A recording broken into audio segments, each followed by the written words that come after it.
भाव के साथ इस व्यवस्था के हम लोग इसकी इस अभियान को चला रहे हैं।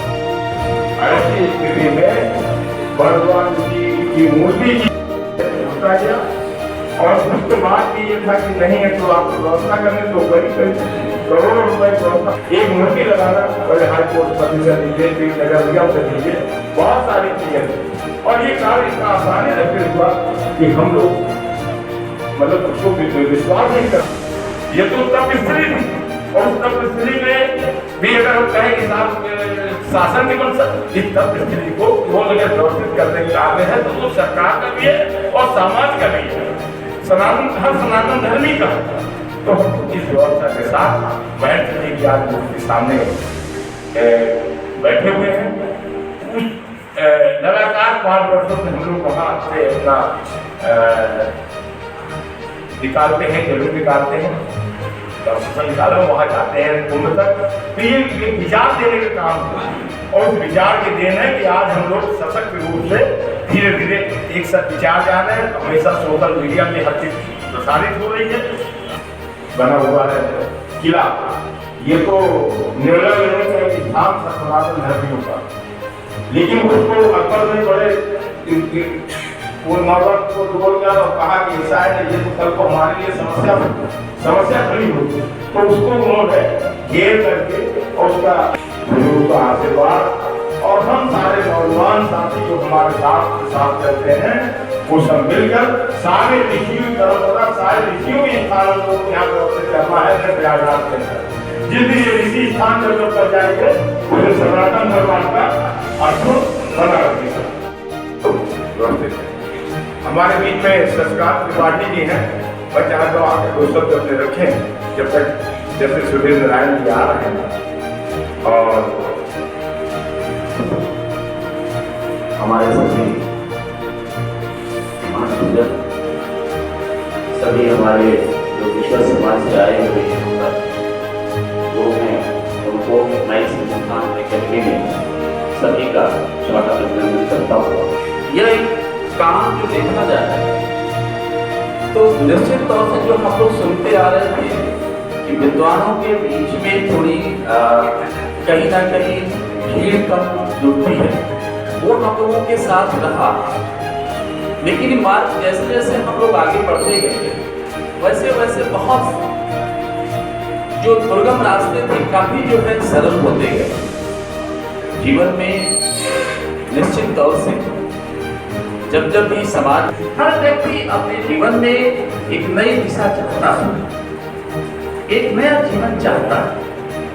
वास्तव में हम जब निश्चित तौर से बहुत कुछ मिल पाता है, अगर धाराओं में हम बाहर है तो एक नई ऊर्जा प्राप्त होती है।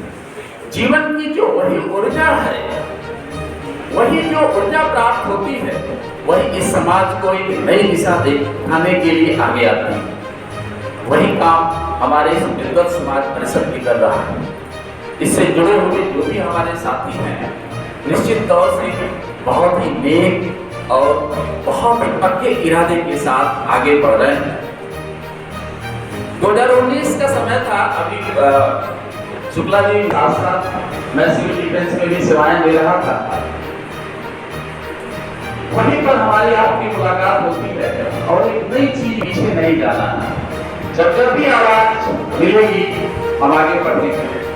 और 19 में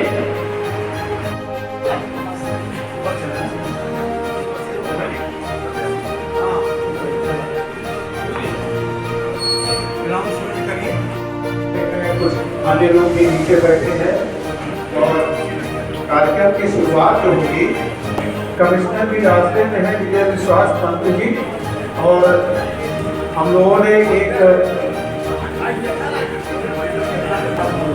जब तक मराठी लोगों को देते समय स्थान देने निवेदन करना चाहूँगा, खासतौर से संत समाज जो यहाँ के मंडलायुक्त अभी आ रहे हैं और कमिश्नर के पास परिषद पुरानी कुछ बात थी उसको सम्मिलित करके रख रहा है। ये पड़ाव व अन्य जन सुविधाएं उपलब्ध कराई जाए। और उदास स्वरूप संत हाथ उठा दे और अन्य लोग कम से कम ताली बजा दे। और ये जो पीछे लोग बैठे हैं, हाँ, खट्टू को खास करो। दूसरा है कि जिले की वेबसाइट पर प्रामाणिक मार्ग उपलब्ध हो, उपलब्ध हो और पर्यटकों को भी ये सामग्री दी जाए। ठीक है,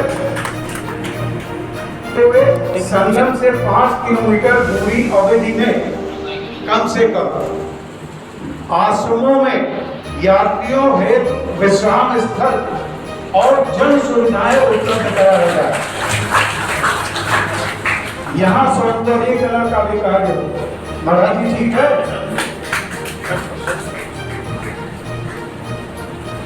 मेला प्राधिकरण क्षेत्र को तीर्थ से घोषित कर सार्वजनिक रूप से मांस मदिरा की बिक्री उपयोग बंद हो।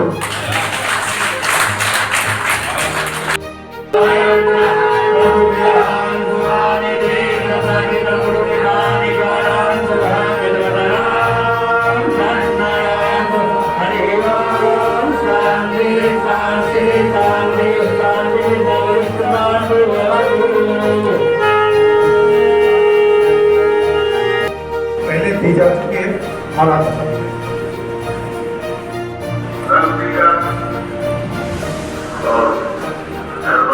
बैठा हूँ, धार्मिक कार्यक्रम सम्मिलित हो रहा है, मैं चलूंगा और करूंगा, भगवान का करूंगा, करके जहाँ भगवान ले जाएंगे वहाँ जाऊंगा। आपकी जगह जगह कि वास्तव में ये पद कौन सा था?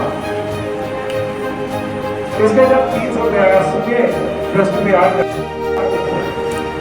और इसमें आप पढ़ेंगे तो वहां कहते हैं श्लोक नंबर 67 पे कि बड़का दूध लाओ, अब मुझे वनवास जाना है, मुझे जटाएं बनानी है, राशि वश त्याग के, और राशि वश त्याग कर जो अपने सहायक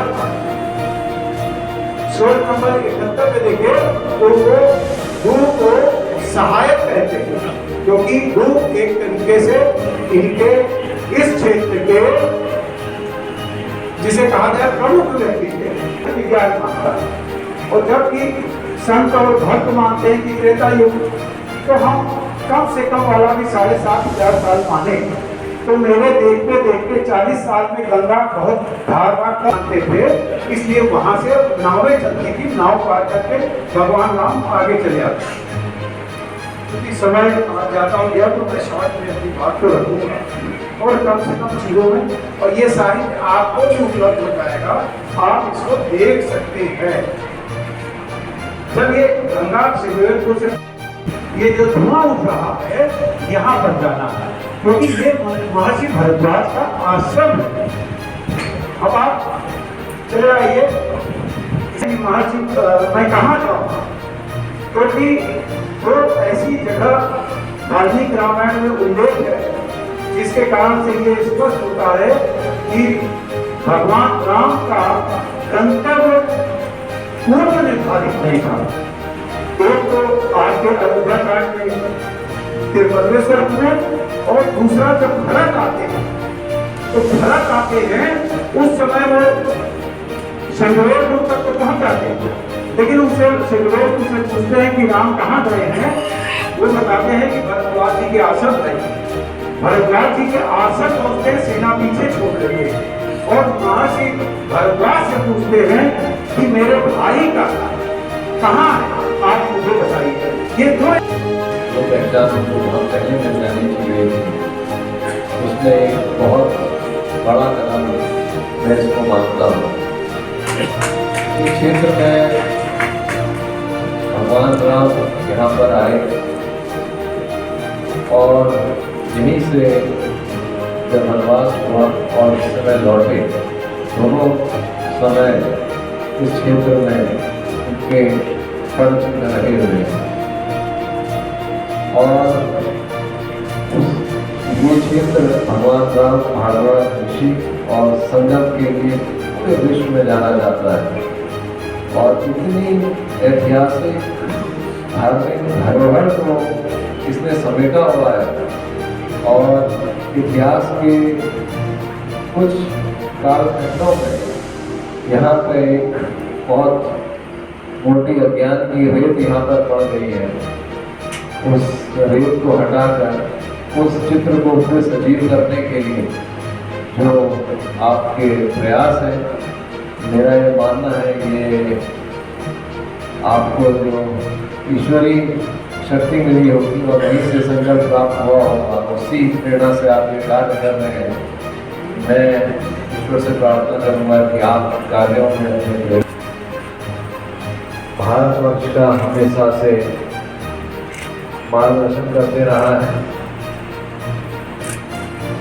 महाकुंभ की सब गतिविधियाँ होती हैं, आप ही के मार्गदर्शन से तिथियों का निर्धारण होता है, आप ही के मार्गदर्शन में विभिन्न कार्यक्रमों को अंतिम रूप दिया जाता है। अभी नेतृत्व परिषद का मुझे प्रस्ताव प्राप्त हुआ है, जिसमें 5 अलग अलग बिंदु हैं। मैं मेरा प्राधिकरण के समक्ष रखकर और विभिन्न जो हमारे उच्च अधिकारी हैं उनके समक्ष रखकर प्रयास करूंगा कि इन सभी में सकारात्मक कदम उठाए जाएं और भगवान को ढेर सवाल है। अतः मुझे अचानक भगवान ने चित्रकूट बुला दिया, अचानक, कोई प्रसन्न नहीं था, कुछ नहीं था। मुझे राज्यपाल के यहाँ से फोन आता है कि पांडे जी कल आप चित्रकूट पहुंचे। मैं वहाँ पहुँच गया और 3 साल रहा।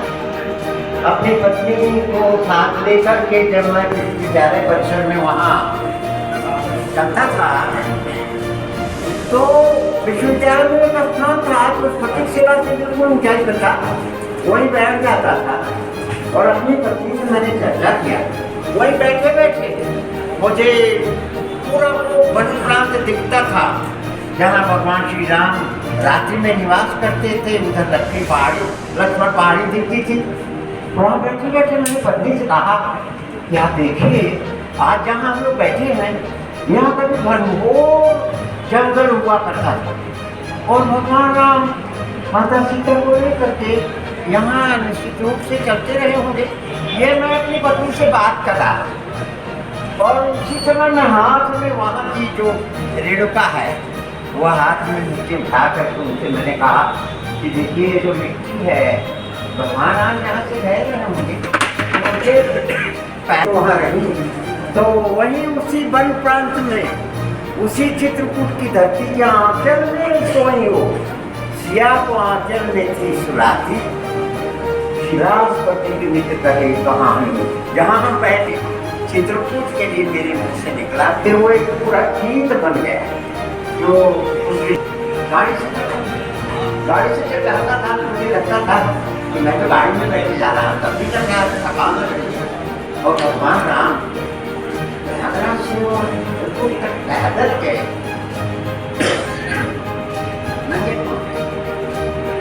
और उसमें एक जगह ऐसा आया है कि सीता जी आग्रह करके भगवान ने मना किया, मगर सीता जी ने आग्रह किया कि मैं नहीं चलूंगी। और कह तो क्या नहीं, पर जब को कहीं तो क्या स्थिति में भारद्वाज ऋषि जी इस प्रयागराज भूमि के महत्वपूर्ण ऋषियों में से प्रधान ऋषि हैं। भगवान श्री राम ने जाने कितने ऋषि मुनियों से मिलते हुए और रावण का वध करने से पूर्व जाने कितने वरदान और आशीर्वाद ऋषि मुनियों से प्राप्त किए। उन्होंने कोई भी अवतार आता है वो जगत गुरु के रूप में ही आता है, संसार में शिक्षा देने के लिए ही आता है। कैसे रहे और कहते हैं ना कि बड़े बूढ़ों की सेवा करने से आयु विद्या यश और बल प्राप्त होता है। तो भगवान श्री राम में ये सब चीज़ें परिलक्षित होती हैं। उन्होंने हम सबको यही उपदेश दिया है कि जो अपने से पूर्व हैं, जो अपने से बड़े हैं, उन सब का हम अगर सेवा करते हैं, उनके अनुभवों को लेते हैं तो आयु विद्या यश और बल की प्राप्ति होती है, जिससे इस दुर्गम संसार में हम सहज रूप से अपना जीवन सफल बना के आगे जा सकते हैं। और क्या कहूँ, यहाँ तो एक बादशाह से मैं बहुत सम्मान करता हूँ। महाराज श्री बहुत विद्वान हैं और संस्कृत से लेकर के हमारे इस रामचरितमानस और वाल्मीकि राम के आने के कारण से यात्रा हमारी कल तक निर्विघ्न संपन्न हो जाए। हालांकि हमने वहाँ पे हम लोगों ने रात रुकने की भी व्यवस्था की थी, अगर देर हो जाती है तो रुकेंगे। करीब 50-60 कमरे खुलवा दिए गए थे, किंतु अब समय के अनुसार अपने कार्यक्रम में बदलाव लाना पड़ेगा और बदलाव लाके यात्रा को समय से पूर्ण करना पड़ेगा।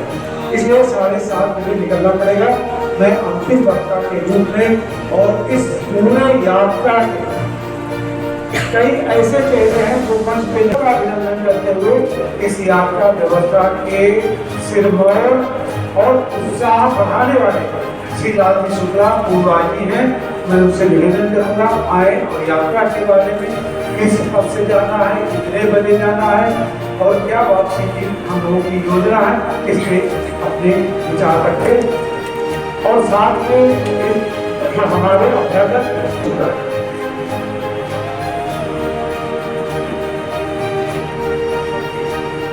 अब जैसे कहीं कोई कुछ कर रहा है, कहीं कोई कुछ कर रहा है, तो कोई मदद करना चाहे उसका भी स्वागत है। समय का विशेष ध्यान रखें। 7 बजे से 7:30 बजे के बीच में रिपोर्टिंग टाइम है। अगर आपके पास गाड़ी नहीं है तो भी आइए, आपके लिए गाड़ी की व्यवस्था है। नाश्ते से लेके खाने तक और वापसी तक आपकी सारी व्यवस्थाएं की गई है। आज